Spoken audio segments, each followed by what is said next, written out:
Hey everyone, hello. As always, I hope this video finds you in good health and in good spirits. So today we're going to dive into Project Mockingbird, a CIA operation that blurred the lines between journalism and propaganda. This project reveals how information, mass media, and intelligence agencies become deeply intertwined, and how the news we consume may not always be as independent as we think. After World War II, the U.S. found itself in a new kind of conflict, the Cold War. Battles weren't only fought with weapons, but with information, with ideology, and with perception. By the late 1940s, the CIA, newly created in 1947, launched a covert program, which was Operation Mockingbird. Its goal?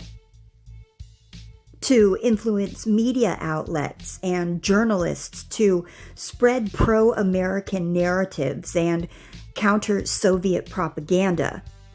This was not a small project. It became a vast network. Here's how it worked. The CIA recruited journalists, editors, and publishers from major outlets. And these insiders published CIA-approved stories or slanted coverage in favor of U.S. foreign policy. And in some cases, they even planted fabricated stories abroad that would eventually be picked up in American news cycles. And according to declassified documents, the Church Committee hearings of the 1970s, hundreds of journalists were involved, either knowingly or unknowingly. So let's look at some examples. Time, Life, and Newsweek, several top editors and reporters reportedly had CIA connections, ensuring that stories aligned with Cold War narratives.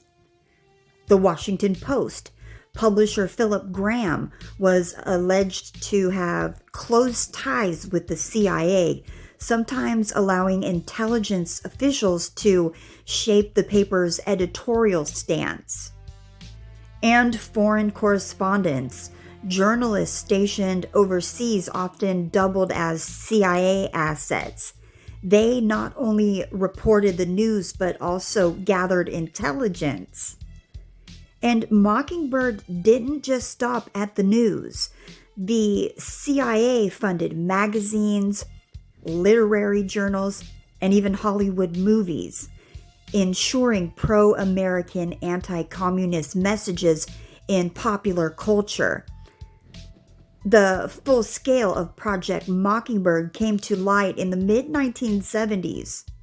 The Church Committee, a U.S. Senate investigation into intelligence abuses, revealed that the CIA maintained a widespread relationship with major media outlets.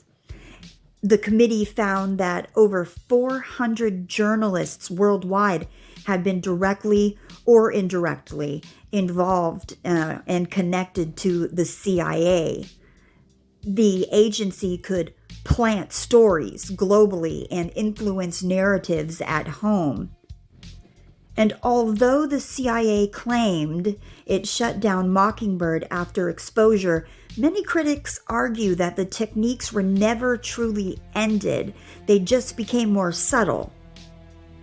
So, why does Project Mockingbird still matter today? Well, because it raises critical questions. Can we trust the independence of the press? Where does journalism end and propaganda begin? And most importantly, are these tactics still being used today under new names and new disguises? For example, think about embedded journalists during the Iraq War, or the way media outlets covered global conflicts with strikingly similar narratives.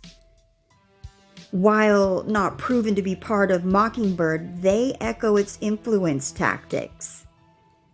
So Mockingbird reminds us that the battle for truth is as old as the Cold War and as current as today's news cycle.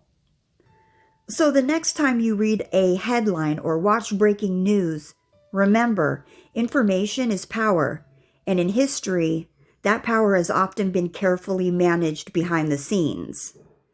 So yeah, there's a little bit about Project Mockingbird. If you enjoyed today's video, don't forget to hit the like button, subscribe to the channel, leave a comment or two, and share the video with friends. Until next time, stay curious, stay critical, and keep searching for the truth. All right, everyone, take care. Peace.